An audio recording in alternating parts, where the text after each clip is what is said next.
well as Periscope. So they're coming on too.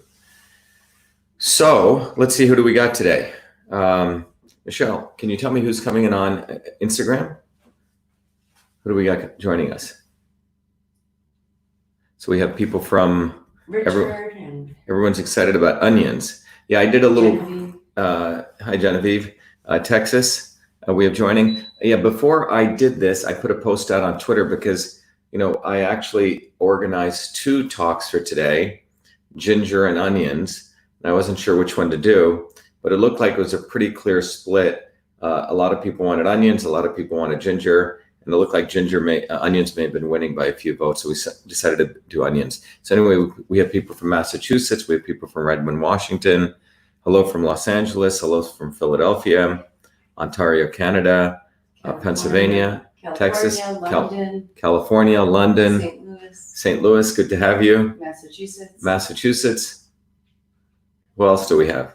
Oh, hi from Massachusetts, Ellen. Who's that? Ellen? Yeah, I always like to also remember we're running for U.S. Senate here. We love to get people from all over the world. And all of you from all over the world, or also from outside of Massachusetts, please make sure you let everyone know that I'm running for United States Senate. The election is coming up September 1st in about 38 days. And we have to win the Republican primary to win truth, freedom, and health. Iowa, how are you? Illinois, great to have you. Tennessee, Las Vegas, Kansas, Winnipeg, Maryland, Michigan, France. Great to have in France. Australia, Japan, Connecticut, Idaho, Indonesia. Hi from Massachusetts. We have another. Everyone say Orlando, Florida, Texas, Indonesia. It's a great place. I've wanted to go. Antarctica. Antarctica. We have people from Antarctica. Wow. I think they're just names. There could be someone there. How do you know? It could be Oregon. Braintree. Yes. Jane O'Brien from Braintree. Great to have you. Florida, North Carolina, New York, UK, Germany, Atlantis. Wow. That's a sunken world. People are coming from there. Thailand, onions. Who's Atlantis? I just saw Atlantis. Here's Atlantis. Superior Siege official from Atlantis, England, Cape Cod. Excellent. Kentucky, Guyana, Grand Prairie. Great to have Mars. Newton, Mass. Great to have you. All right. Trinidad, Tobago, Mumbai. I grew up in Bombay, by the way, what's now called Mumbai. Thailand, Chicago, Hopedale, Massachusetts. Great to have you. Chicago.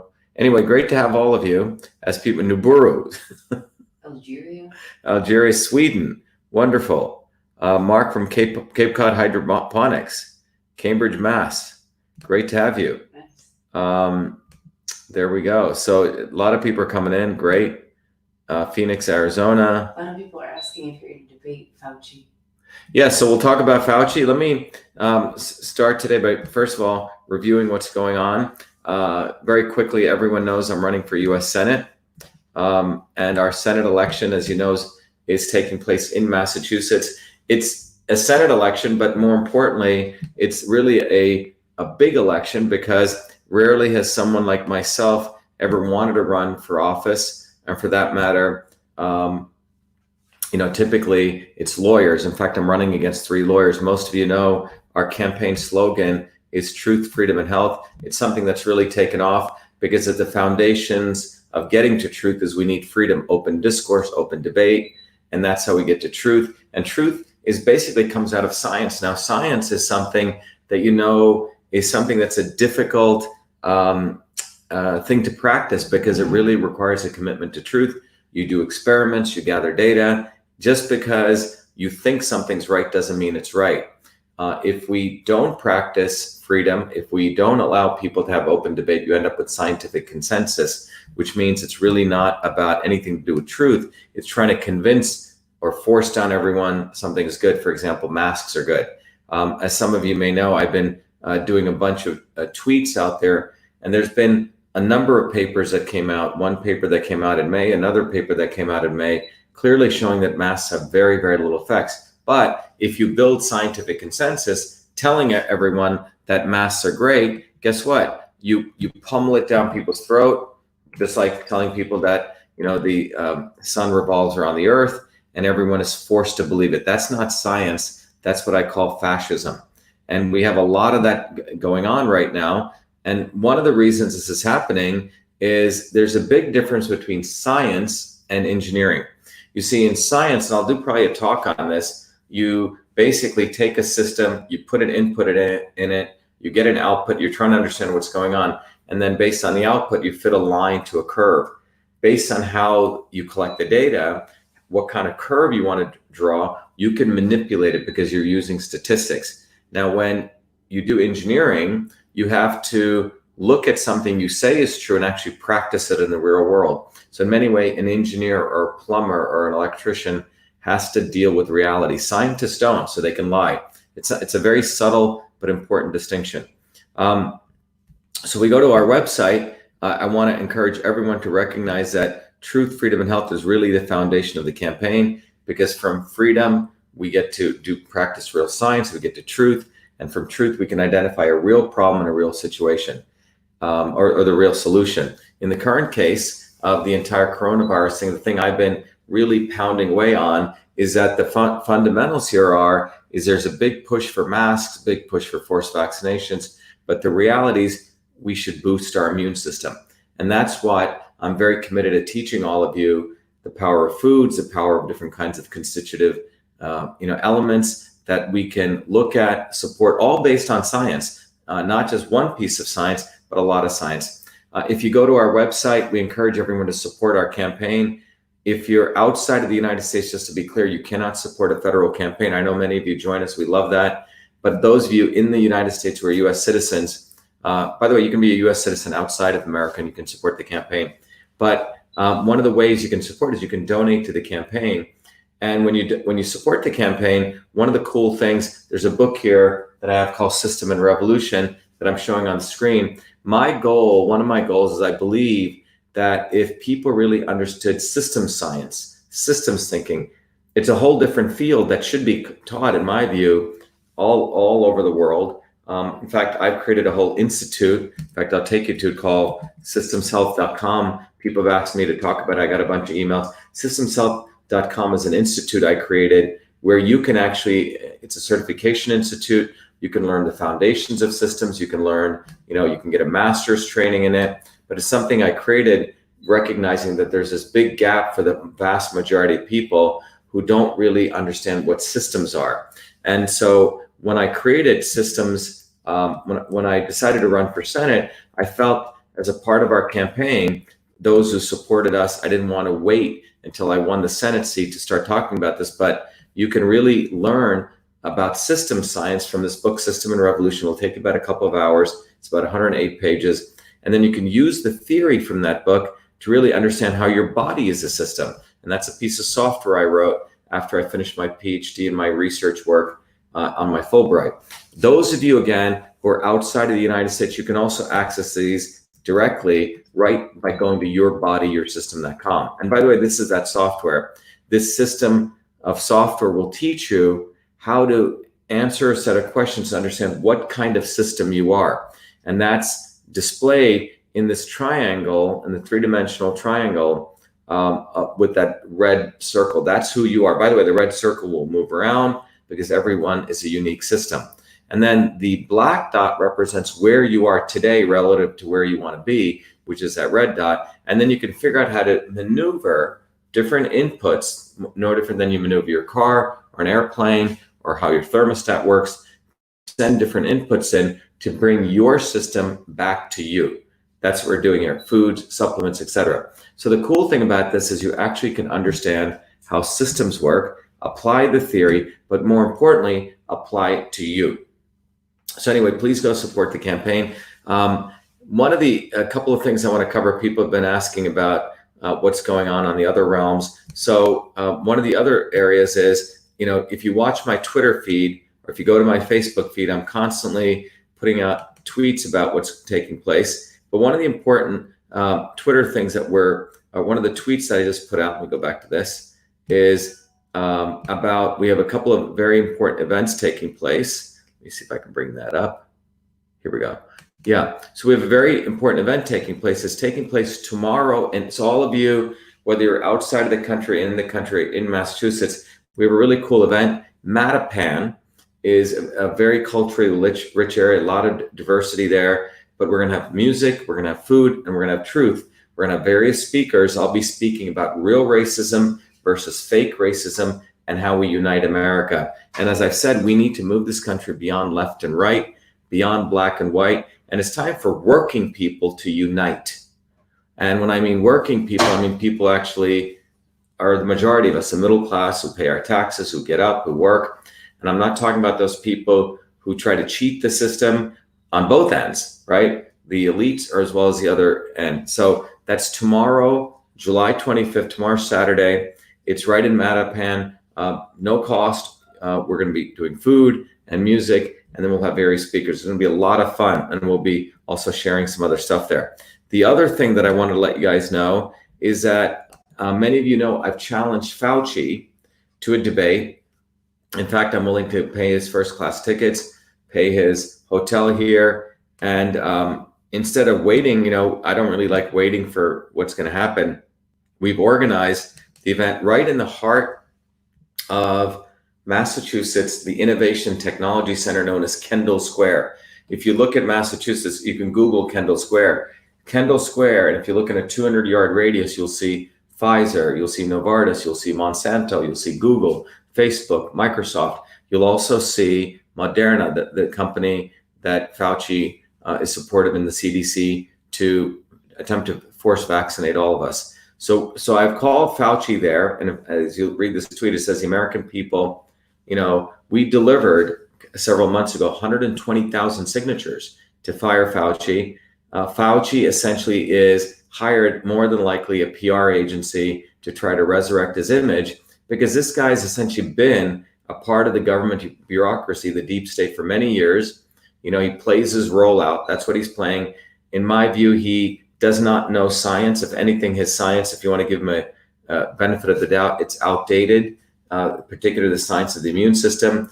We'll do a whole talk about how he basically saved Robert Gallo, whose work was proven fraudulent, connecting HIV to causing AIDS, when it's actually not true. There are two different phenomena that are taking place, and we can do a whole talk on it.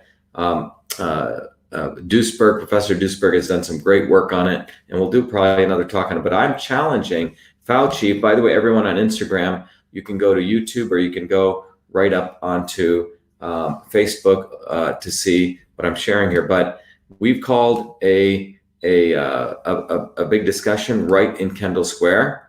Hopefully he'll show up.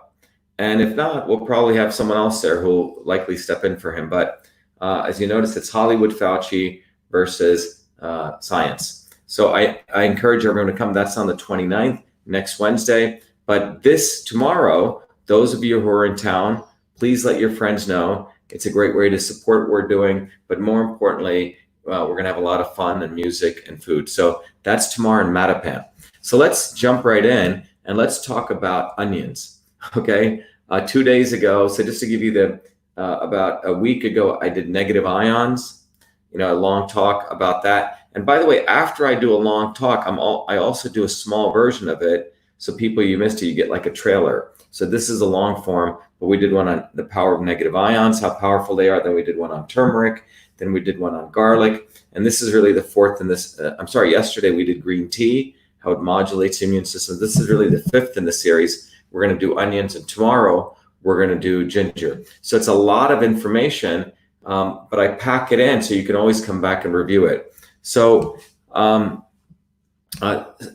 many of you know that I have a deep commitment to approach this field, of understanding how these supplements or foods or everything work in a analytical way, so all of you can actually participate in this. I'm just going to actually set up the show here. And the goal of this is that my view is if each one of you can really start appreciating the science, you can share it with friends. But more importantly, we can start understanding that food is medicine. And so let me just jump right into the slide set. Let's start right here. So let's go right to the PowerPoint. So By the way, those of you who want to understand, separate from running for Senate, I've been involved in health and systems for a long time. When I was a 14-year-old kid, I actually invented the first email system while I was working as a full-time research fellow at a medical school. But one of the, and you can go read about all of that. There's a Time magazine article came up as we've talked about, I'm running for Senate. But one of the cool companies that I run today and the inventions that came out of my PhD work was called CytoSolve. And what CytoSolve really emerged from was a motivation to, first of all, look at the problem of how pharmaceutical drugs are created and the side effects they have and the fact that they kill lots of animals. It takes around 13 to 15 years to create one pharmaceutical drug. And to be clear, a pharmaceutical drug is typically a chemical molecule that does not typically occur in nature. It's synthesized.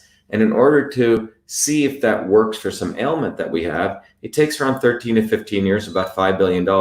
First, we do test tube testing, then we kill a bunch of animals. And if that doesn't kill too many animals and we can convince the FDA, then we go into what's called clinical trials, small groups of humans, phase 1, larger groups, phase 2, and very large groups, phase 3. Well, that entire process is very time consuming. And the drug that comes out of there, according to the recent data, it only helps 10% of the people that it was intended for. Lots of toxicities. You can sue the pharmaceutical companies. And if you look at this graph, what you find out is something quite fascinating. Everyone thinks pharma companies are doing well. Well, they really are not. If you really look underneath the hood, year over year, they're spending more and more money on R&D, and they're actually getting less and less new drugs approved by the FDA.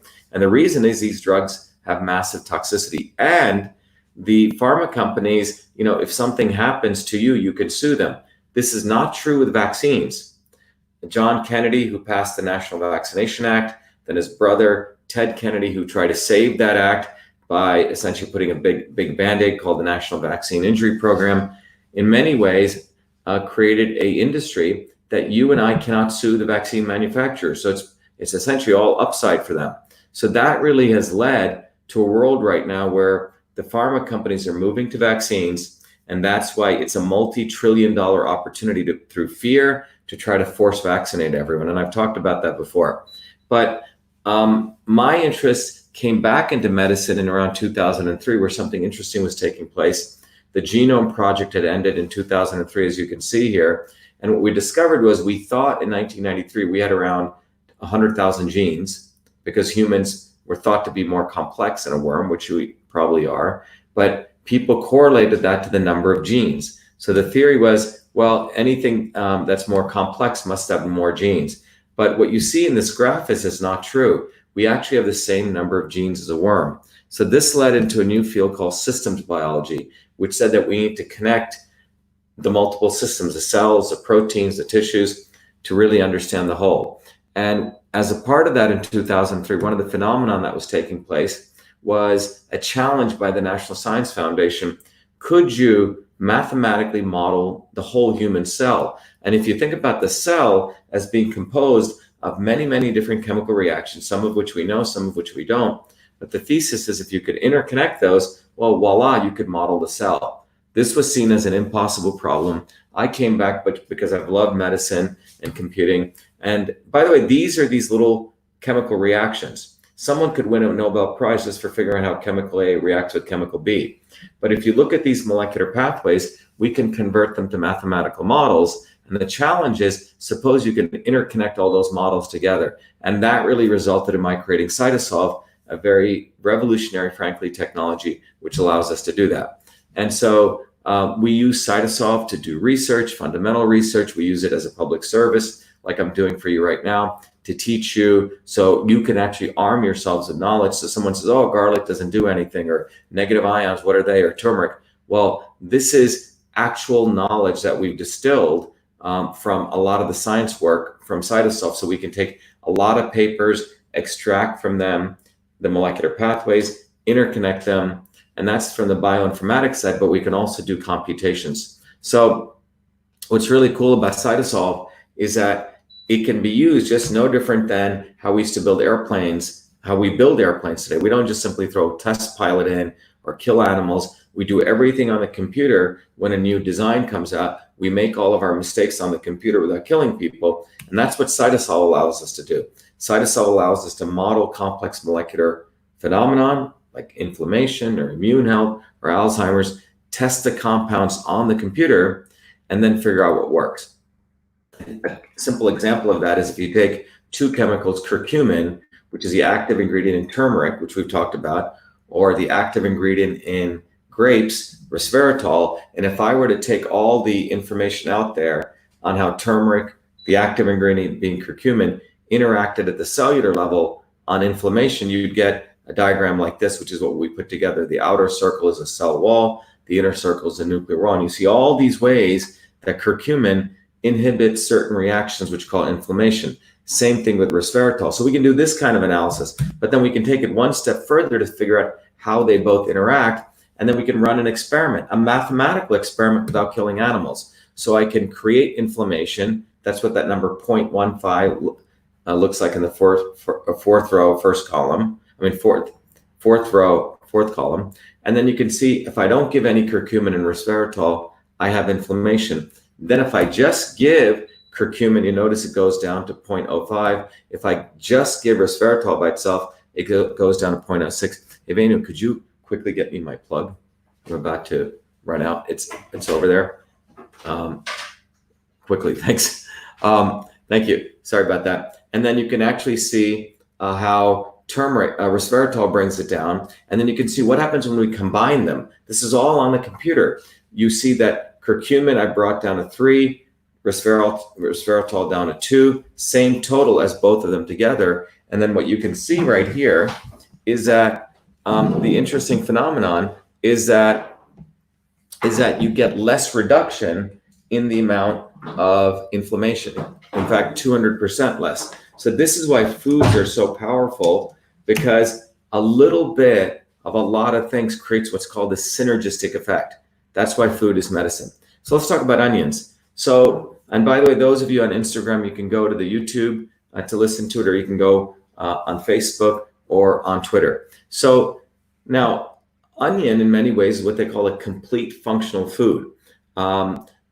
It's widely cultivated, and it's used in all sorts of culinary things. I'm sure all of us probably have had onions at some point, or we have them every day in meals like the Indian culture, or I'm sure Italian culture. It's used in pretty much every meal. Now, it was first documented use dates back nearly 3,500 in the Egyptian, 3,500 years ago in the Egyptian Codex, Ebers. The medicinal effect of onions are attributed to a couple of very important elements: the phenolic compounds, the minerals, the fiber, the organic sugars, and organic sulfur compounds. If you remember, I said that garlic is considered the king of the vegetable or the herb kingdom, and garlic is the queen, okay? And one of the key things we talked about was that onions have organic sulfur compounds. By the way, the Latin name for onion is Allium cepa. So relative to the non-volatile compounds, they're minerals, vitamins, we're looking at phenolic compounds, organic sugars, and fibers, but then it has these volatile compounds. When we say volatile, it doesn't mean they're going to blow you up, but they're the really active ones. Those are the organosulfur compounds. The minerals, like garlic, we have manganese, zinc, selenium, potassium, and phosphorus. Garlic has a number of more items, but these are very powerful minerals. And then we have vitamins, vitamin C, B1, B2, B3, B6, and vitamin E. And then there are around 22 different organosulfur compounds, and they break into two groups: L-cysteine sulfoxides, which is one of the important elements in onions, which is allein, which is S-allyl-L-cysteine sulfoxide. And you can see the chemical structure here. And this is a major organosulfur compound in onion. Now, again, very much like garlic, the allein converts to allicin, which is really the potent form of that organosulfur compound when you chop it, when you crush it, when you chew it, okay? So that's why the mechanical process brings out that element. Now, allicin. Now, most of the medicinal benefits of onions are derived from allicin, and it's what we call its metabolites. And there's three of them: SAMG, which is S-allomercaptoglutathione, and these are also in onions too: SAMC, S-allomercaptocysteine, and SAC, which is S-alloL-cysteine. Okay, so those are the three most important metabolites. The other very important phenolic compound many of you may have heard of is what's called quercetin. Quercetin has a lot of antioxidant properties, a lot of anti-inflammatory properties. You can buy it in the vitamin store, quercetin by itself, but onions have this, and it's one of the richest source of dietary phenolic compounds.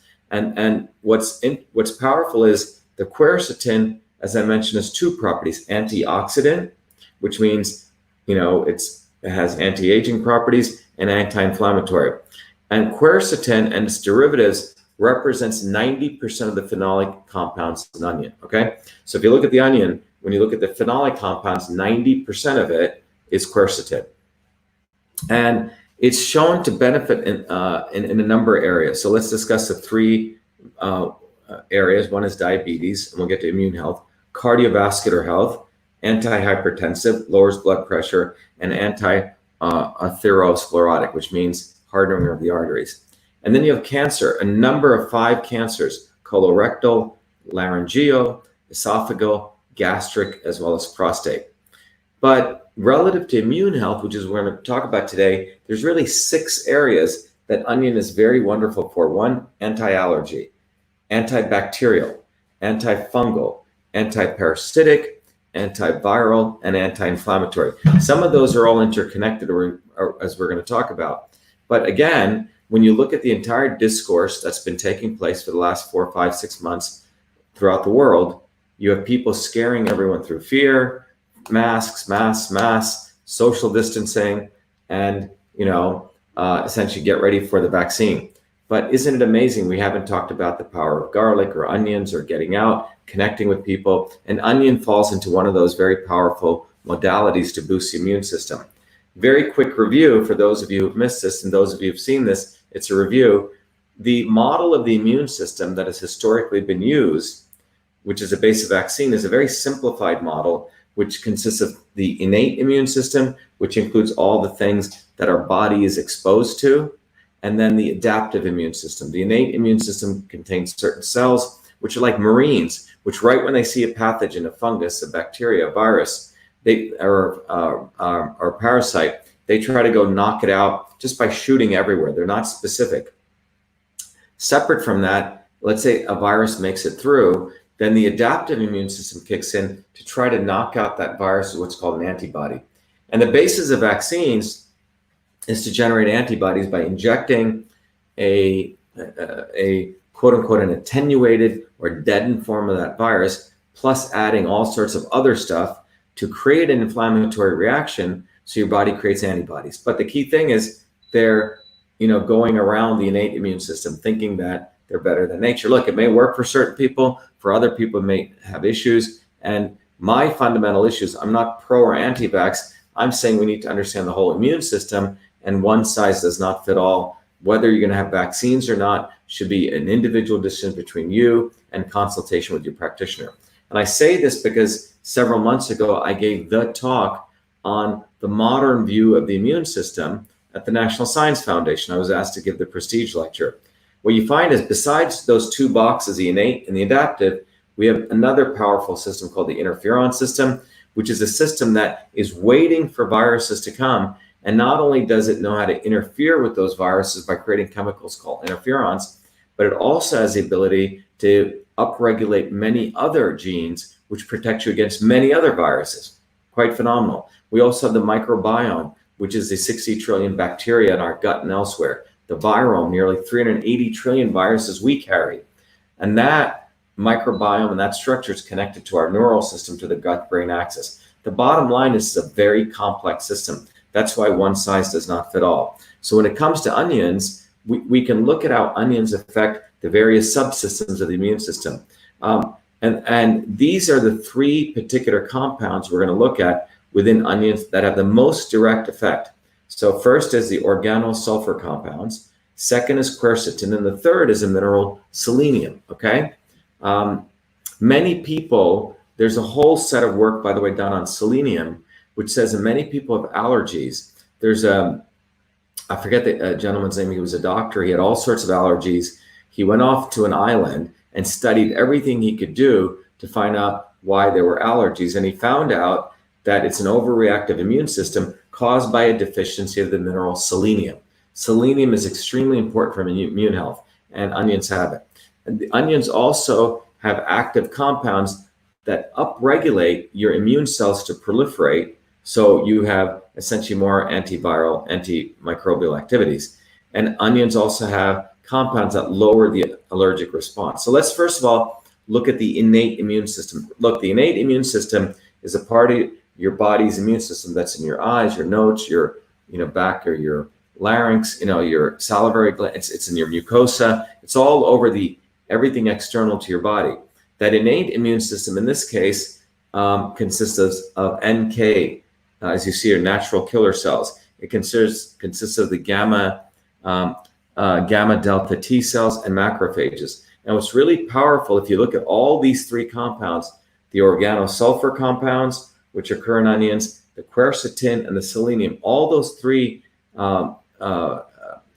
molecules, they actually proliferate and they promote anti-infection CD16 natural killer cells, CD16. These are the natural killer cells that are very effective at knocking out pathogens right in the front line within the innate immune system.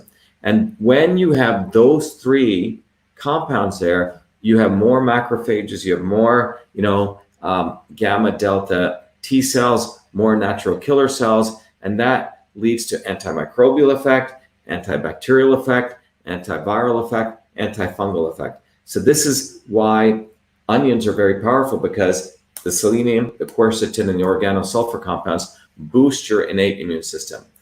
The other piece we've talked about in many of the lectures, by the way, if you go to truthfreedomhealth.com, you can look at those other lectures. In the whole coronavirus discourse, what's been left out, which I've been alerting everyone to and educating people on, it's not this virus, this boogeyman that comes and starts eating away the flesh of your body. It's your own immune system when it's not modulated, like a nice car driving on some nice shock absorbers, that when it's erratic or when it's weakened, your own immune system attacks itself. And that's called through the cytokine storm. Cytokines are these chemicals which are signaling molecules throughout your body.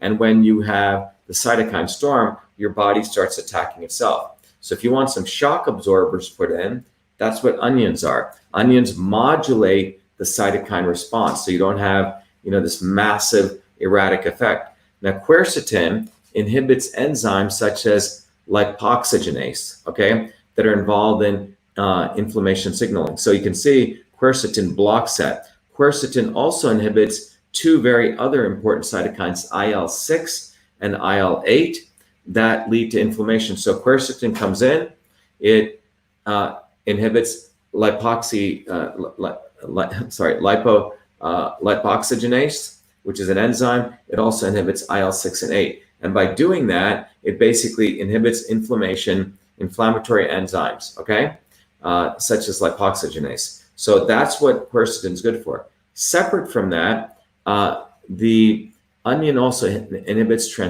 transcription factor NF-kappa beta. NF-kappa beta is involved in many types of problems throughout your body, cancer-causing situations, etc. And that NF-kappa beta is responsible for the transcription of inflammatory genes. Transcription means that NF-kappa beta causes your genes to turn on and create other proteins or other cytokines, TNF-alpha, IL-1 beta, IL-12, IL-6, and MCP-1. One sec. So as you can see here, those are the chemicals involved in the cytokine storm. So basically, the modulatory effects of onion are through quercetin on one hand, it lowers inflammation, and with the organosulfur compounds on the other hand, it basically lowers IL-6, IL-8, IL-1 beta, TNF-alpha, and MCP-1, which create that cytokine storm, So that's a second way at the biochemical, at the molecular systems level, how onion works. The next way is modulation of allergy. And remember, garlic really didn't have this quercetin. Garlic, we focused on organosulfur compounds. So with onion, you get the quercetin. So what quercetin does is when you have allergies, you really have a lot of histamine. It's a histamine reaction that are produced by a cell in your body called basophils. So those basophils start releasing histamine, and then you get an allergic response. And, histamines are implicated in various kinds of foods. Some people have nut allergies, shellfish allergies, pollen. But one of the nice things about onion, it can, again, modulate that allergic response so you don't get outrageous allergies. And onion mitigates that, again, with the quercetin and the organosulfur compounds, which essentially, reduce the production of those histamines, okay?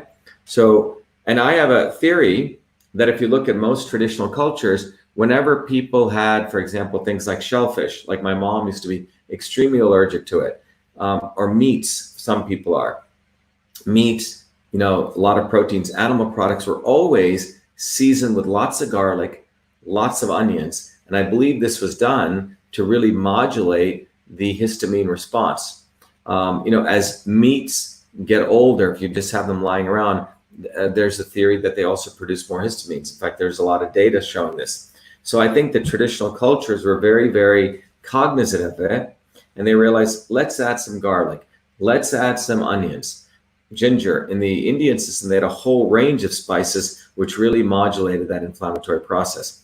People always ask, how much should I take? Okay. So I've always added that to these talks. Well, when it comes to maintenance dose, according to Blumenthal back in 1998, about 20 grams of dried onions, or 50 grams of fresh onion. And you can figure that out. And it's probably about a half a cup or something, right? But you can chop it up or you can dry it. In some situations, people dry it. For diabetes, work done then in 2016 said about 100 grams of onions a day really help modulate diabetes. And for hypertension, the work by Brule in 2015 essentially showed about 162 milligrams a day of quercetin. You can buy quercetin. You can get it from the onions, or you can go buy quercetin if you don't want to eat onions. For immune support, people have looked at around 250 to 500 milligrams per kilogram, per day of onion extract. Mirabeau and Sampson did that work in 2012. But when you really check onions out, you realize that everything I'm sharing with you is not just some woo-woo medicine. It's based on, if you go to PubMed and you actually do the research on your own, you'll find out there's close to 22,000, as of yesterday, 645 research articles on onions, using them in all different kinds of things. 112 clinical trials, which means on humans, and over 134 years of scientific research. So just compare the amount of research that's been done on onions to compare it to what has been done on a new vaccine that's coming out. It's quite amazing. Very little, lot of research on things like onions and garlic. Yet in the national discourse, Fauci, the CDC, don't even talk about this, on how to boost your immune system. And that's why, as I run for US Senate, as I talk about these things, the fortune that I had to be trained as a scientist, as an engineer interested in medicine, I wanted to share this with you. Now, as many of you know, I also like to take an Eastern systems approach to all of this, right? So I've shared with you from a molecular systems biology approach, the value of onions at the molecular level in all these different ways. But you can also take a very different approach and understand all of this from an engineering system standpoint. As I shared with you earlier, when I finished up my PhD work in 2007, I took a little bit of time and I went back to India to really study Indian systems of medicine. And that's what resulted in my creating Your Body, Your System, and a whole course thing called Systems Health, which everyone's able to take. But Systems Health unites East and West by discovering that the traditional systems of medicine and the language that they used to describe the body wasn't a medical system. It really is related to engineering systems theory. And when I discovered that, I created a course. I've taught it at Harvard. I've taught it at MIT. I've taught it at Walter Reed. I've done lectures on this. But I've put all of that into a course where you can get certified. You can also go and get a master's certification. There's a whole thing I've done online because I want to bridge East and West together.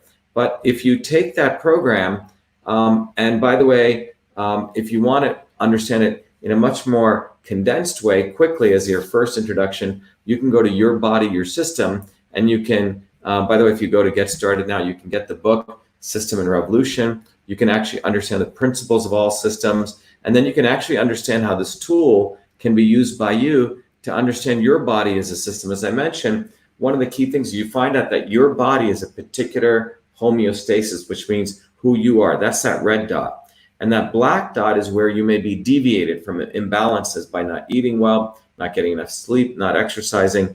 And the goal of this entire process of eating and food and health is to bring you back to you. But foods, every food is also a system. Every food has a certain amount of transport, conversion, and storage, and it can lower and raise it. So what I wanted to share with you is when you look at onions, separate from looking at it as a molecular system standpoint, I also wanted to look at it from that approach. And again, you want to learn more, go get System and Revolution. You can learn it. But what you'll see here is that in this case, oops, let me stop this. Let me share the screen and go back to this slide set.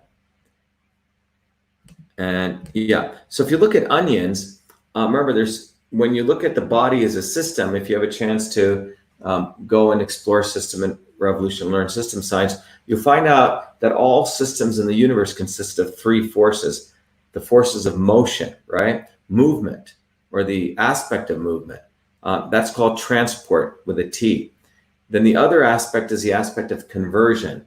Digestion is a conversion process. You're listening to me and your body converts my sound waves, goes through the computer, and then you're comprehending that. Cognition is a conversion process. Digestion is.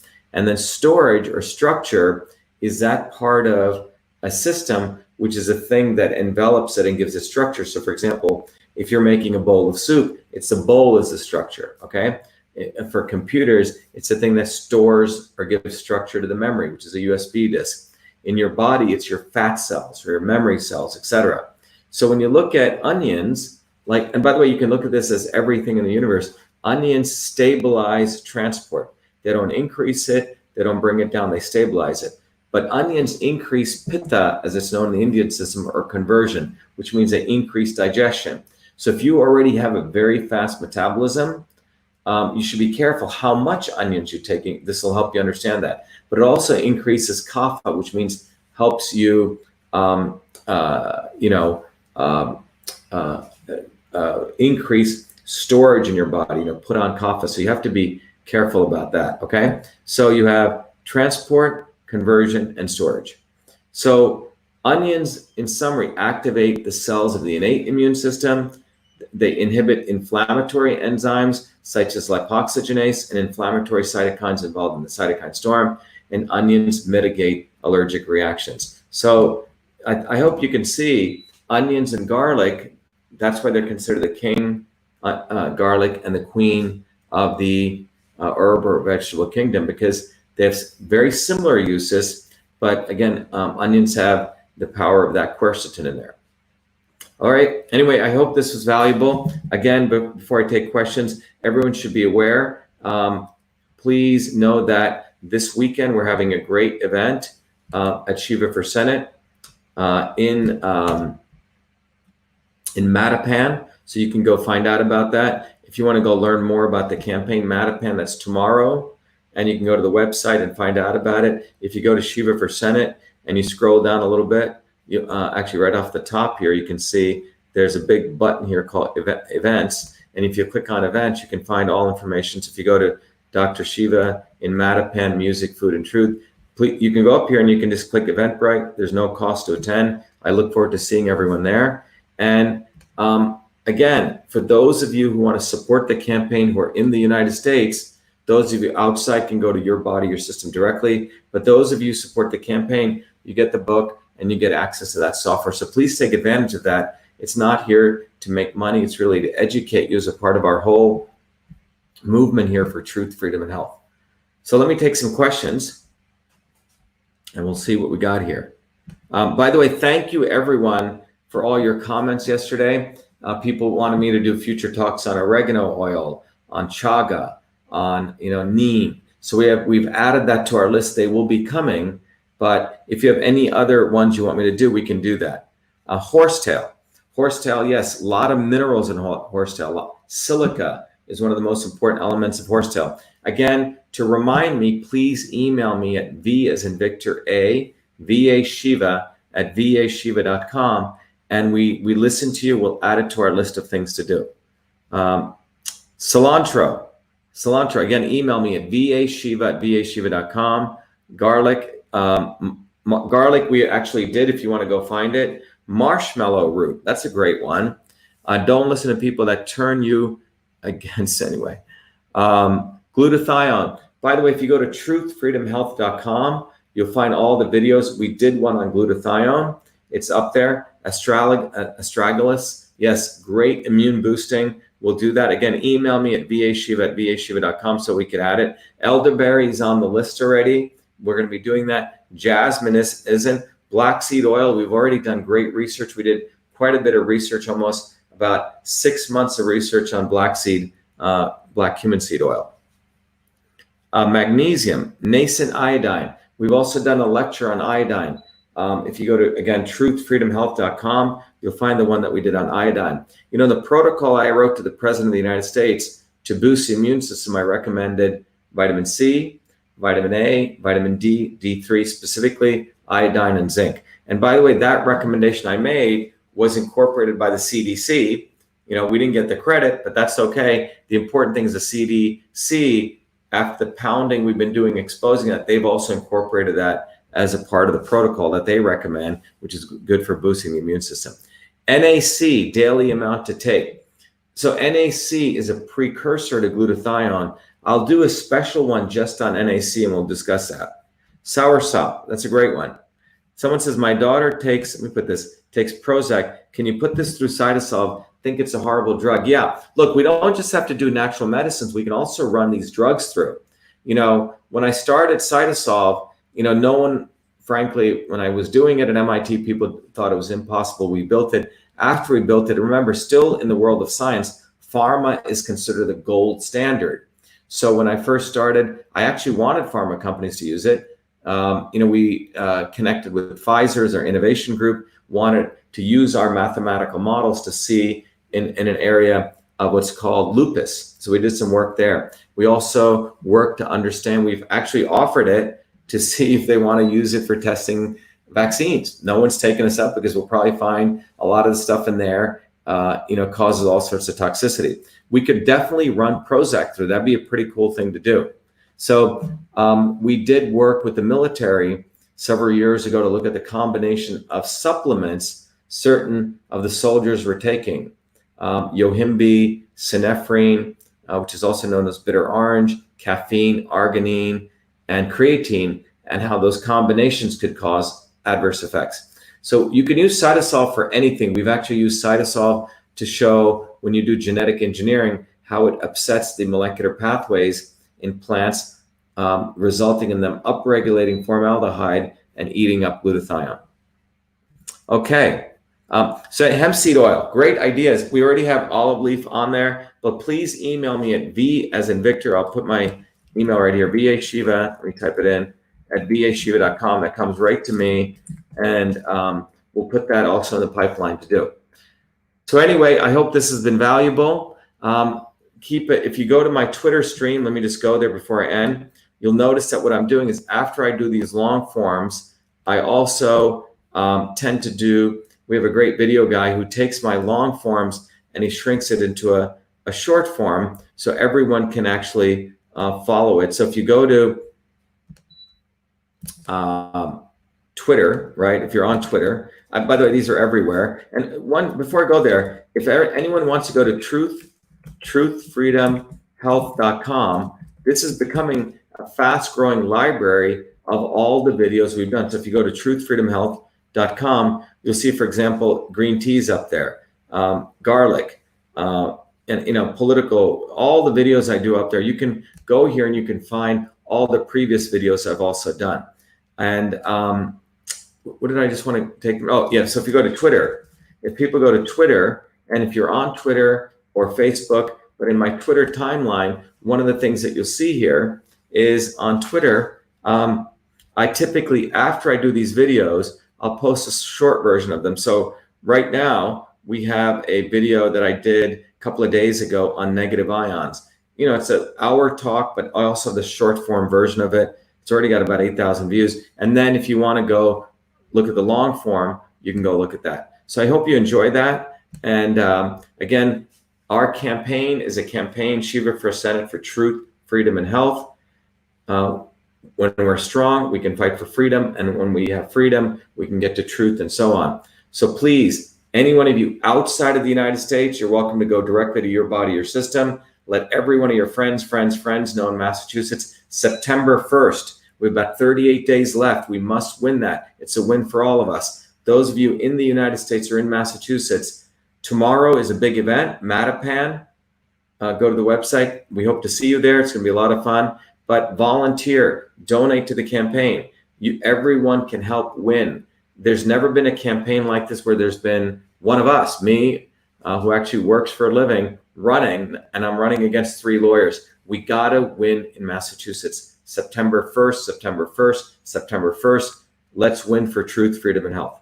Anyway, everyone be well. Keep up the fight. Truth, freedom, and health. Thank you very much. Be well.